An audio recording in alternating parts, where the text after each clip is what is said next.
Bon, tout d'abord, c'est un hybride, c'est un F1. C'est un F1, oui. Ses caractéristiques, c'est que ça va être un porte-greffe qui va résister en particulier aux maladies du sol. Oui, d'accord. En effet, on cultive de la tomate de plus en plus dans nos jardins. Autrefois, on mettait une douzaine de pieds, puis c'est tout. Aujourd'hui, on en est à 60 ou même 100 des fois. On mange beaucoup plus de tomates qu'autrefois. Et en conséquence, c'est un effet pervers de cultiver toujours des tomates dans nos petits jardins, surtout quand on n'a pas beaucoup de surface. Hein. C'est que des maladies vont apparaître. Et on a donc cherché des porte-greffes, enfin des plants résistants aux maladies du sol. J'entends bien, maladies du sol. Là, il faudra traiter quand même contre le mildiou. Il n'y a pas. Hein. Mais alors, moi, je me suis aperçu dans mon jardin que j'avais à peu près un plant sur 5 qui, 8 jours, 10 jours après la plantation, dépérissait. Bon, je me suis posé la question, est-ce que c'est un mildiou sur le collet? Je ne pense pas, parce que je traitais, tu vois, avec la bouillie bordelaise, le collet de la tomate, et il n'y avait pas de raison qu'il y ait ces maladies. Or, mon sol est infesté. On peut tout simplement le nettoyer. Par la chaleur en particulier, ou avec des produits chimiques. Bon, produits chimiques c'est hors de question, chaleur c'est un investissement qui est quand même énorme, donc je ne le fais pas. Et on a commencé à greffer des tomates vers les années 1960. Hein. Alors, parce que ça apporte, le porte-greffe est beaucoup plus vigoureux, mais on ne se sert que de sa racine.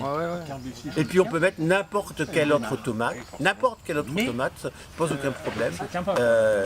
Ça donnera la variété de la tomate. Hein. Sans souci. Par contre, je le répète, le porte-greffe, on l'utilise seulement pour sa racine. Ça aura une conséquence, hein. On a greffé à peu près à 1 cm, 1 cm et demi. On ne doit surtout pas enterrer la greffe.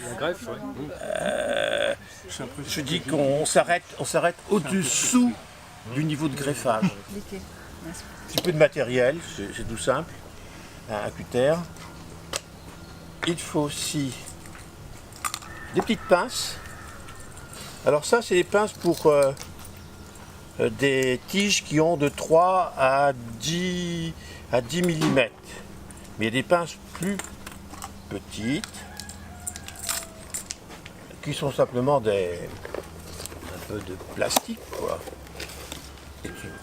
L'année est quand même un peu particulière, hein. Donc c'est à partir de cette année que je me suis dit on va le faire aussi aux jardiniers. J'ai expérimenté cela, moi, mais je n'avais pas greffé. J'ai expérimenté la culture des plants greffés à partir de ceux que M. Dubois me donnait tous les ans. Et ça marche bien. Oh, tu regardes sur les sites internet la bonne graine. Où est-ce qu'on en trouve, hein. Et puis des 2 mm, des 2,5 et des 3. 3 à 10. Hein. Alors là, le 3 à 10, c'est celui-ci. Alors ça, c'est ce qu'on a récupéré chez M. Dubois. Ils sont un peu petits, c'est peut-être 1 millimètre, ça. Oui, c'est vraiment fait. C'est vraiment quand ils sont juste levés, ça. Tu fais ça quand ils sont au stade de feuilles?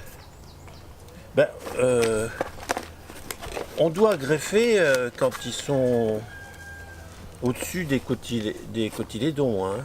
Oui, quand même. Un stylo pour marquer, parce qu'on devra marquer.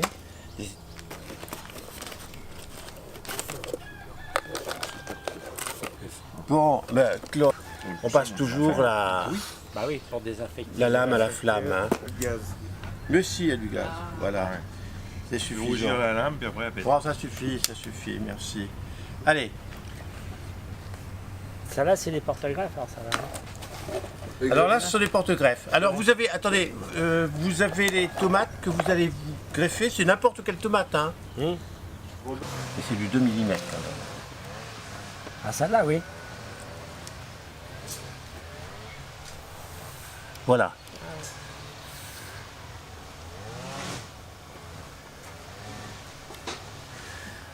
Voilà, Ça va, oui. on écarte.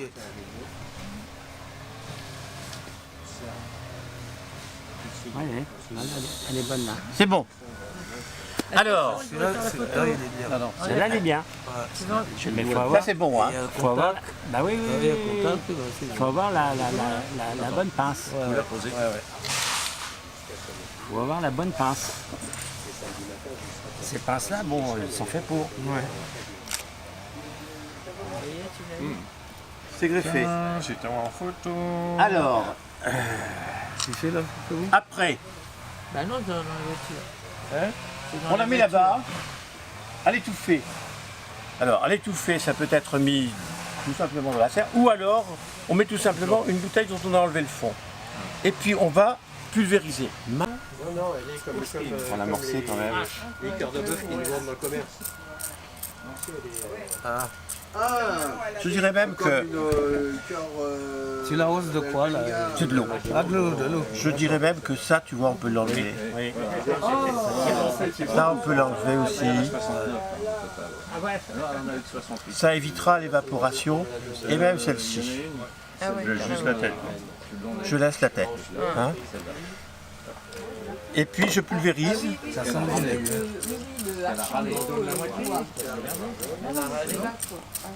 Je pulvérise et je vais mettre à l'étouffer. Alors, l'étouffer, là-bas, on est équipé, mais peut-être pas trop quand même, parce qu'il faut remettre la vitre dessus. Alors, dans ces cas-là, on prend tout simplement une bouteille en plastique, on enlève le fond et on le met comme cela. Et puis, tous les jours, on enlèvera le bouchon, on pulvérise tous les jours, il faut qu'il y ait d'humidité, la chaleur et l'humidité. En ce moment, il y a peut-être même un peu trop de chaleur. Dans ma serre, je les vois le soir,